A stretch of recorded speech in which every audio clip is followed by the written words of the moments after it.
Um, Dapat siguro kung mag-akusa siya ng ganyan, dapat may papel siya. Tulad ng ako, pag inaakusahan ako, pag sumasagot ako, binibigay ko yung papel.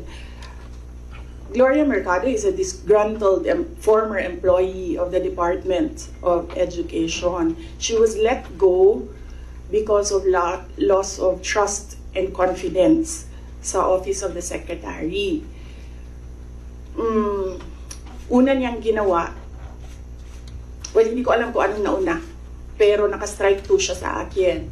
Ang una niyang ginawa, nag-solicit siya ng 16 million pesos sa isang kumpanya on paper using my name without any authorization from the Department of Education.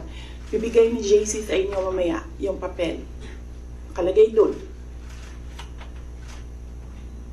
Pangalawa, noong nag-school visit ako sa Cebu, merong lumapit sa akin na teacher. Sabi niya sa akin, Inday Sara, masakit sa loob namin na mga teachers kami na nasa field. Tapos merong humahawak ng teacher items na wala dito sa aming probinsya o wala dito sa aming region. So, pinakwento ko siya. Iyon naman yung purpose ng aking mga school visits, diba, sa iba't ibang lugar naman sa. Sabi ko, one-on-one tayo, kwento mo lahat sa akin. Ano? And then it turned out, ang HR mismo ng Department of Education, our undersecretary, took a teacher item from Region 7, nilagay niya sa central office for a non-teaching task. Ginawa niyang executive assistant niya. Ang apelido nun, Villar. Meron niyang paper trail. So, nung bumalik ako sa central office, tinanong ko, totoo ba na meron tayong teacher item galing sa Region 7 na nandito sa atin? Totoo daw, nasa HR. HR pa mismo ang gumawa ng parang injustice sa teachers namin sa field. So, on that second point, hindi ko na pinalampas. Sinabihan na siya na there is loss of trust and confidence. And you should go.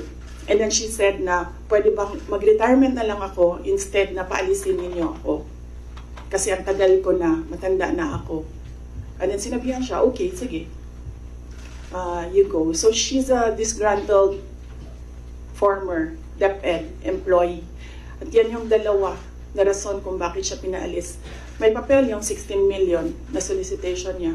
May papel yung teaching position sa Region 7 na kinuha niya. And my experience sa kanya, ayoko, factual lang ako ayoko atakihin yung pagkatao niya. Pero when she was HR of the Department of Education, meron kasi akong time dyan for our USEX and ASEX na hindi execom. So, pinapapunta ko yan sila kung sino man yung merong concern, sino yung may problema, pumunta kayo sa akin, mag one-on-one tayo. So, one of those times na one-on-one kami, siniraan niya yung isang USEC, isang ASEC ng Department of Education. And bago pa lang kami nun. In fact, pag alis ko, 2 years lang kami, very, very new. Na nagulat ako.